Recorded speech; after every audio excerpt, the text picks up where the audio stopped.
Hi, welcome to my YouTube channel. ಶಾವಿಗೆ ಉಪ್ಪಿಟ್ಟು recipe ಮಾಡ್ತಾ ಇದ್ದೀನಿ. ಅದಕ್ಕೆ ಕರ್ಬೇವಿನ ಸೊಪ್ಪು, ಈರುಳ್ಳಿ, ಟೊಮೆಟೊ, ಮೆಣಸಿನ್ಕಾಯಿ, ತುರಿದಿಟ್ಕೊಂಡಿರೋ ಕಾಯಿ, ಸಾಸಿವೆ, ಜೀರಿಗೆ, ಕಡಲೆಬೇಳೆ ಮತ್ತು ಹನಿಲೋದು ರೋಸ್ಟೆಡ್ ಶಾರ್ಟ್ ಶಾವಿಗೆ ತೊಗೊಂಡಿದ್ದೀನಿ.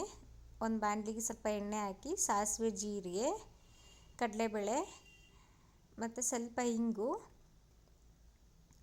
ಮತ್ತು ಮೆಣಸಿನ್ಕಾಯಿ ಹಾಕಿ ಚೆನ್ನಾಗಿ ಫ್ರೈ ಮಾಡ್ಕೊಳ್ಳೋಣ. ಆಮೇಲೆ ಕರ್ಬೇವಿನ ಸೊಪ್ಪು, ಆಮೇಲೆ ಸ್ವಲ್ಪ ಈರುಳ್ಳಿ,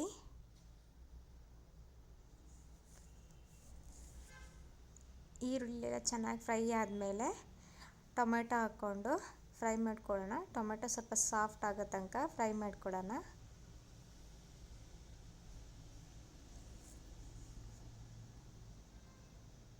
ಆಮೇಲೆ ರುಚಿಗೆ ತಕ್ಕಷ್ಟು ಉಪ್ಪು ಸ್ವಲ್ಪ ಮುಂಚೆನೇ ಹಾಕಿದ್ರೆ ಈರುಳ್ಳಿ ಟೊಮೆಟೊ ಚೆನ್ನಾಗಿ ಬೇಯುತ್ತೆ.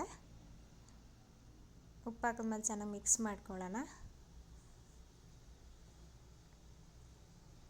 ಮತ್ತು ಇಲ್ಲಿ ನಾನು 2 ಕಪ್ ನೀರು ಹಾಕಿದ್ದೀನಿ. ನೀರು ಹಾಕಿದ್ಮೇಲೆ ಚೆನ್ನಾಗಿ ಮಿಕ್ಸ್ ಮಾಡಿ ಸ್ವಲ್ಪ ಕುದಿ ಬಂದಾಗ ತುರಿದಿಟ್ಕೊಂಡಿರೋ ಕಾಯಿ ತುರಿ ಹಾಕಿ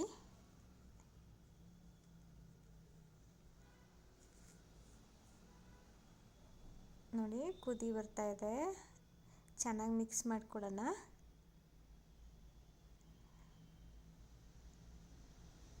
ನೋಡಿ, ಚೆನ್ನಾಗಿ ಕುದೀತಿದೆ ಅಂದಾಗ ಶಾವಿಗೆ, ಇದು ರೋಸ್ಟೆಡ್ ಶಾವಿಗೆ ಆಗಿದ್ದರಿಂದ ಅದನ್ನ ಶಾವಿಗೆ ಹುರ್ಕೊಂಡಿಲ್ಲ, ಡೈರೆಕ್ಟ್ ಶಾವಿಗೆ ಹಾಕ್ತಾ ಇದ್ದೀನಿ. ಈ ಥರ ಶಾವಿಗೆ ಹಾಕ್ಬಿಟ್ಟು ಹಿಂಗೆ ಮಿಕ್ಸ್ ಮಾಡ್ಕೊಳ್ಳೋಣ.